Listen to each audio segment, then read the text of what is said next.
Deuxième édition de la Foire internationale de l'artisanat du Congo, c'est parti pour un rendez-vous à portée économique permettant aux artisans présents de vendre leurs produits et services, question de faire une place de choix au sein de la société. Une occasion aussi de multiplier les contacts entre acteurs pour un avenir encore plus meilleur. La savonnerie, artisanalement, elle ne peut pas grandir. C'est une industrie. Et aujourd'hui, on a beaucoup de matériel qu'on a besoin.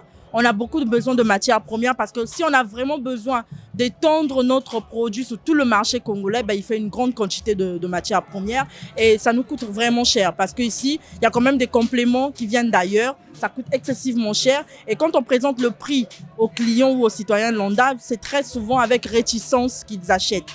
Donc ce qu'on espère pendant cette foire, c'est vraiment qu'il y ait des personnes de bonne volonté qui veulent des partenariats. On est ouvert parce qu'on est quand même une entreprise artisanale aujourd'hui, mais on voudrait être industriel demain.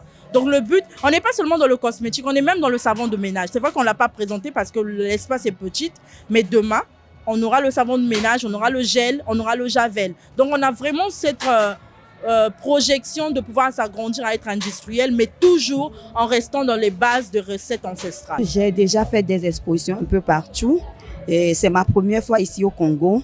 Donc, je vais voir ce que ça va donner. J'espère que les gens vont apprécier les produits qu'on a ramenés du Togo.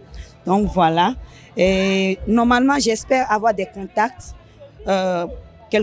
les partenaires avec qui on peut livrer les produits depuis le Togo et vice-versa. Brazzaville est donc la capitale africaine de l'artisanat pour 2 semaines à l'occasion de la Foire internationale de l'artisanat dont la 2e édition a été officiellement lancée ce 13 août sous le patronage du Premier ministre Anatole Koliné Makosso, avec pour objectif principal promouvoir le génie créateur africain en général et congolais en particulier.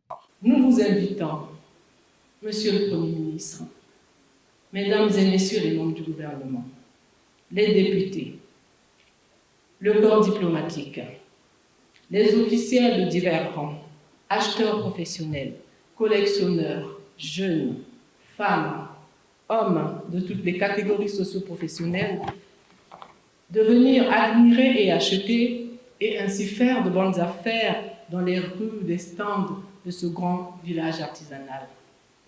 Par ces acquisitions, vous contribuerez à encourager l'artisanat et à faire corps avec le thème de cette édition, à savoir la transformation locale des ressources naturelles par les artisans africains. Défis et perspectives. Ici, au mémorial Pierre Savognon de Brazza, ce sont des articles de diverses natures à perte de vue. Conséquence logique de la capacité des artisans africains à transformer localement les ressources naturelles.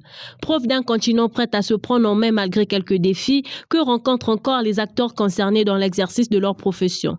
C'est dans cette logique que l'acte 02 de la FIAC devrait constituer un tremplin afin de mettre en lumière toutes les composantes d'artisans. En effet, l'artisanat est un secteur clé.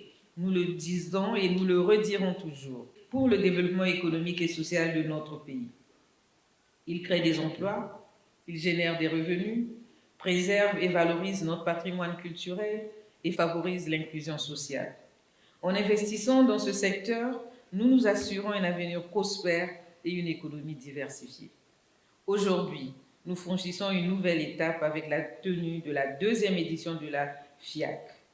Un événement qui va illuminer Brazzaville à partir de ce beau mémorial et au-delà, en mettant en valeur les produits artisanaux dans toute leur diversité. En plus de l'officiel, la 2e édition de la FIAC prévoit des travaux en panel, des partages d'expériences et bien d'autres activités qui pourraient avoir un impact direct sur le développement de l'artisanat au niveau régional. Elle se tient sous le terme « Transformation locale des ressources naturelles par les artisans africains, défis et perspectives ».